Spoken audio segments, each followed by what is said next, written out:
खर्च सगळेच करतात, खर्च केलेला बघायचा नाही, पण जर बाईक आपल्याला तशी बनवून भेटते ते बघायचं। त्यामुळे बाईक तशी बनवलेली आहे आणि भारी झाली, त्याच्यामुळे आता मजा येते। मेन म्हणजे हँडलच होता, हँडल थोडासा वरती आल्यामुळे थोडासा इथे रिलीफ भेटेल आता चालवताना, कारण पहिला खूप त्रास व्हायचा।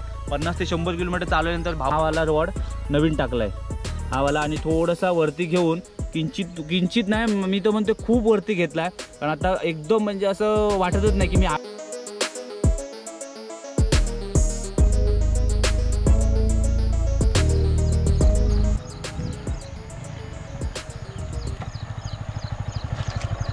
भाई साहब स्पोर्ट बाइक को बनाया गया है टूरिंग बाइक। मैं आपको दिखाता हूँ वो बाइक कौन सा है। नमस्कार मित्रांनो, मी सिद्धेश संतोष गोसावी, खूप खूप स्वागत आहे आपल्या वंडर विथ सिद्धेश यूट्यूब चॅनलमध्ये। मित्रांनो, आपली एक बाईक आहे अशी की तिला फुल मॉडिफाय केले आणि ती आता टूरिंग बाईक झाली आहे। तुम्ही विचार करू शकत नाही एवढं त्याने डोकं लावून भावाने आपले पैसे खर्च करून। मी विचार केला असता भाई आपली जुनी बाईक आहे 5 वर्षाची, एवढा खर्च का करू एवढे पैसे टाकून, पण त्या भावाने एवढा खर्च केला आहे आणि बाईकला एकदम नवीन आणि असं वेगळं रूप दिलं आहे, आणि ते पण टूरिंग बाईकचं ॲडव्हेंचर। आणि ती बाईक स्पोर्ट बाईक आहे, आणि ती बाईक आहे R15। त्याचा मालक कोण आहे मी तुम्हाला नंतर दाखवतो, त्याने कुठे बनवली हे पण तुम्हाला नंतर सांगतो व्हिडिओच्या अखेरीस, पण पहिली तुम्हाला आता बाईक दाखवतो। गाईज ये है बाईक यामाहा R15। ही बाईक 2020 मध्ये घेतलेली, तेव्हापासून भावाने काहीच खर्च केला नव्हता, पण आता भावाने डोकं एवढं लावलं की बोलतो मला नवीन घ्यायची नाही, पण ह्याच बाईकला मला टूरिंग बाईक बनवायचं आहे। जसं ॲडव्हेंचरवाले टॉप बॉक्स वगैरे लावतात सगळं भावाने सेम तसंच केलं आहे, आणि याचा मालक हा बघा इकडे उभा आहे फुल खुश आहे, कारण खूप दिवसापासून याचं स्वप्न होतं मी कशी बनव, पण त्या माणसाने एक कुठून तरी शोधून काढला तो माणूस, आणि त्या माणसाकडे जाऊन बरोबर 1 महिना बाईक ठेवलेली त्याच्याकडे, आणि ही बाईक अशी बनवलेली आहे जबरदस्त। मी तर पहिल्यांदाच R15 अशी बनवलेली पहिल्यांदाच बघितली मुंबईमध्ये। मी ॲक्च्युली व्हिडिओमध्ये एकदा केरळचा व्हिडिओ बघितलेला, त्या पोराने अशी बनवलेली, पण ह्या म्हणजे मुंबईमध्ये मी तर ही बाईक अशी पहिलीच बघतोय R15 की एवढी मॉडिफाय करून त्याला टॉप बॉक्स बसवला आहे भावाने। टॉप बॉक्स 45 लिटरचा टॉप बॉक्स आहे, आणि एवढा जुगाड करून त्यांना परफेक्ट सगळं एकदम मन लावून काम केलेलं आहे ह्या बाईकचं। आणि कसं केलं आहे कुठे केलं आहे मी तुम्हाला सांगतो। पहिल्यांदा तुम्हाला सांगतो ह्या बाईकला किती खर्च आला। ह्या बाईकला बरोबर काम पूर्ण होईपर्यंत बरोबर 40,000 रुपये खर्च आला आहे अंदाजे। ते तुम्हाला सांगतो काय काय खर्च केला ह्या भावाने। सगळ्यात महत्त्वाचं म्हणजे हे बघा, हे जे आहे स्क्रॅच गार्ड बोलतो आपण याला, इंजन गार्ड, ते बनवलं, आणि हे स्वतः मॅन्युफॅक्चर करतात, स्वतः बनवतात, आणि हे स्वतः बनवून हे सगळं फिट केलेलं आहे। आणि ही ह्याची जाडी बघा किती आहे बघा, कारण त्यामुळे ही एवढी जाडी आणि एवढा मजबूत आहे हा रॉड की किती जोरात जरी गाडी पडली ना तरी ह्याला काय होणार नाही। ह्या रॉडला एवढी ह्याची जाडी मजबूत आहे ना, आतमधून खूप एकदम जाड मटेरियल आहे, त्यामुळे सहसा हे वाकणार नाही, मोडणार नाही, तुटणार नाही। त्याच्यामुळे भावाने बनवताना जबरदस्त बनवलं आहे। 1 महिना घेतला, पण खूप मन लावून काम केलं आहे। दुसरी गोष्ट, हे जे आहे ना हे रिमूव्हल आहे, म्हणजे समजा गाडी पडली आणि इथून खराब झाले तर तुम्ही हे काढून उलटे फिरून हे परत तुम्ही फिट करू शकता, अशी त्यांनी सिस्टम दिली आहे। आणि हे पण सहसा मोडणार नाही आणि काय होणार पण नाही, कारण एवढे हे मजबूत आहे, म्हणजे एकदम हे मटेरियलच वेगळं आहे हे, आणि ह्याची जी पाईपची जाडी आहे ती तर जबरदस्त आहे। दुसरी गोष्ट, त्याच्यानंतर भावाने लाईटला खर्च केला आहे।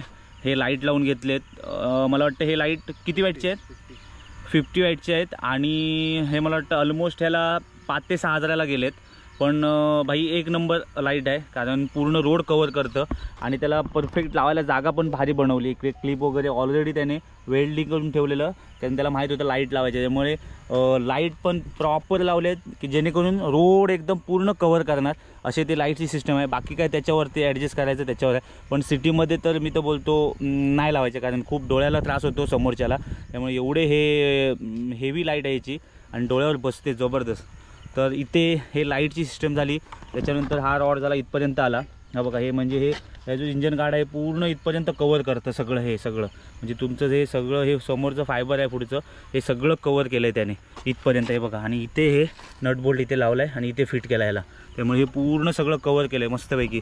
त्याच्यानंतर इकडे टॉप रॅक लावायचा होता, म्हणून ह्या इथून बघा हा रॉड पूर्ण इथून असा बनवला आहे एवढा लांब, पण हे एवढं मजबूत आहे की टॉप बॉक्स तर हलणारच नाही, पण हे किती जरी खड्ड्यात गेली, किती जरी काय झाली ते सहसा हे इकडून काही निघणार नाही।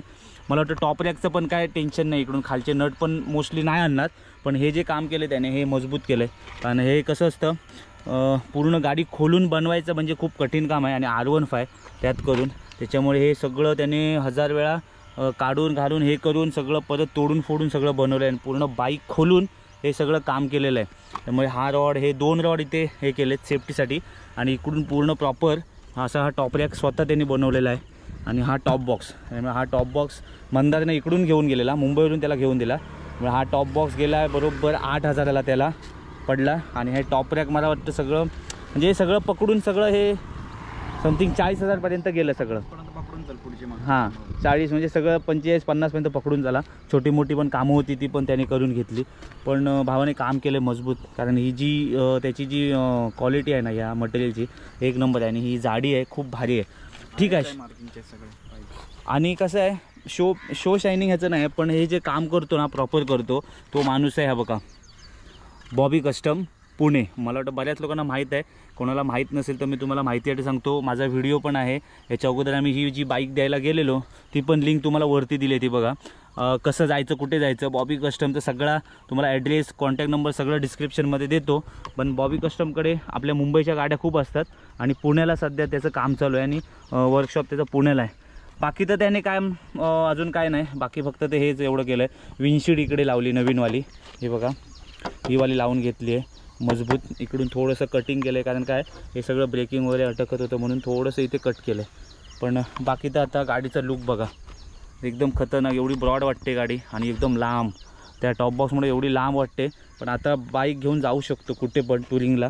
मग पहिलं टेन्शन यायचं कुठे कसं काय ठेवायचं बॅगेज, त्यामुळे ह्याच्यामुळे अर्धं त्याचं लोड होऊ शकतं लगेज, आणि इथे काय टेल बॅग ठेवली की त्याचं लगेज सेटअप ओके झाला, आता बिंदास जाऊ शकतो कुठे पण। फक्त त्याचं काय एक स्वप्न होतं की बाबा आपल्याला पण अशी एक बाईक बनवायची, त्याच्याला मस्तपैकी टॉप बॉक्स असला पाहिजे, स्क्रॅच गार्ड असलं पाहिजे, फक्त आता सॅडल स्टे कमी आहे, पण सॅडल स्टेची काही गरज नाही आहे, टेल बॅगमध्ये आरामात त्याचं लगेच मावून जाईल, त्यामुळे सॅडल स्टेची काही गरज नाही। पण बाकी तर गाडी आता एकदम रापचिक वाटते आणि खतरनाक, अभी मजा आएगा ना भिडो, फुल एकदम ब्रॉड केवढी वाटते बघा गाडी। सो मित्रांनो तुम्हाला पण सांगतो, जर R15 सारखी जर बॉबी कस्टमवाला अशी बाईक मॉडिफाय करतो, R15 म्हणजे खूप कठीण काम होतं आहे, तरी पण त्या माणसाने महिना घेतला, पण 1 महिन्यानंतर गाडी त्याला प्रॉपर बनवून दिली, मानलं पाहिजे। कारण अशी बाईक तर मी पहिल्यांदाच बघितली, स्पोर्ट बाईकला टॉप बॉक्स वगैरे लावून। प्लस अजून एक तुम्हाला दाखवायचं राहिलं, आत्ता लक्षात आलं मला, 1 मिनिट, सगळ्यात महत्त्वाचं त्याचं काम होतं ते म्हणजे त्याला हा हँडल आहे तो त्याला वरती करायचा होता आणि खूप मेहनत घेऊन काही करून बोलला मला काहीतरी कर, पण मला हँडल थोडासा वरती पाहिजे, कारण त्याला खूप त्रास व्हायचा जेव्हा आम्ही लॉंग रूटला जायचो, म्हणजे 100-150 किलोमीटर कंटिन्यू चालवली की ते थोडंसं पेन व्हायचं मागच्या म्हणजे बॅक साईडला। मग त्याच्यानंतर तो बोलला मला काही कर पण मला थोडासा हँडल वरती करून दे। त्यानंतर भावाने हँडलमध्ये एवढा जुगाड केला आहे बघा, हे पूर्ण हा वाला रॉड नवीन टाकला आहे हा वाला, आणि थोडासा वरती घेऊन किंचित नाही मी तर म्हणतो खूप वरती घेतला आहे, कारण आता एकदम म्हणजे असं वाटतच नाही की मी R15 चालवतो, त्याच्यामुळे भरपूर फरक पडला हँडलमध्ये। त्यामुळे हे काम महत्त्वाचं होतं, त्यामुळे हे काम त्याने पहिलं केलं आणि हे पूर्ण रॉड चेंज करून त्याने थोडीशी हाईट वाढवली हँडलची, त्यामुळे आता तेवढा थोडासा रिलीफ आहे, नाही तर पहिल्यांदा हालत खराब व्हायची भावाची। त्यामुळे हे काम त्याचं चांगलं केलं, त्यामुळे ह्याच्यासाठी त्याने गाडी दिलेली की बाबा हे मेन होतं काम त्याचं, आणि ते बरंचसं आता हँडल वरती आलेलं आहे, म्हणजे पहिला खूप खाली होता इथपर्यंत। त्यामुळे बाईक चालवायला पण खूप त्रास होतोच, कारण कसं असतं आपण कंटिन्यू जेव्हा चालवतो 90-100 किलोमीटर कंटिन्यू जेव्हा चालवतो ना तेव्हा बॅक पेन थोडीशी होते, कारण गाडी तेव्हा तुमची खड्ड्यात आदळते आपटते, त्यामुळे इथे पेन होऊ शकतं। त्यामुळे हे काम चांगलं केलं, त्यामुळे आता तेवढा त्रास होणार नाही, त्यामुळे गाडी तर आता ओके आहे। गाईज मी तुम्हाला सजेस्ट करेन, जर तुम्हाला R15 सारखी जर कोणाचे R15 असतील स्पोर्ट बाईक असतील आणि जर तुम्हाला अशी बनवायची असेल तर बॉबी कस्टमला नक्की कॉन्टॅक्ट करा। हा कॉन्टॅक्ट नंबर बॉबी कस्टमचा आहे, बॉबी कस्टम पुणे। टाईम घेतो पण बाईक तशी तुम्हाला बनवून देतो, कारण ही जी तुम्हाला आता R15 दाखवली 1 महिना घेतला, पण फुल टुरिंग बाईक केली आहे आणि काम तर जबरदस्त, म्हणजे नाव ठेवायला जागा नसते। टाईम घेतो पण बाई काम करून देतो, कारण टॉप बॉक्स टॉप रॅक लावणं R15ला खायचं काम नाही आहे, खूप कठीण काम आहे, पण स्वतः मॅन्युफॅक्चरिंग करून बॉबी कस्टम एकदम जबरदस्त काम करतो। आता तुम्हाला दाखवलं क्वालिटी तर 1 नंबर आहे, मुळे 40,000 ते 50,000 खर्च केला, ठीक आहे खर्च सगळेच करतात, खर्च केलेला बघायचा नाही, पण जर बाईक आपल्याला तशी बनवून भेटते ते बघायचं. त्यामुळे बाईक तशी बनवलेली आहे आणि भारी झाली आहे, त्याच्यामुळे आता मजा येते. मेन म्हणजे हँडलच होता, हँडल थोडासा वरती आल्यामुळे थोडासा इथे रिलीफ भेटेल आता चालवताना. कारण पहिला खूप त्रास व्हायचा, 50 ते 100 किलोमीटर चालवल्यानंतर भाऊ आपला एकदम वाकायचा, त्यामुळे आता त्याला त्रास होणार नाही 100%. आणि टॉप बॉक्स वगैरे आल्यामुळे आता काम खतरनाक झालं. त्यामुळे तुम्हाला जायचं असेल तर ह्या कॉन्टॅक्टवरती कॉन्टॅक्ट करा आणि नक्की जा.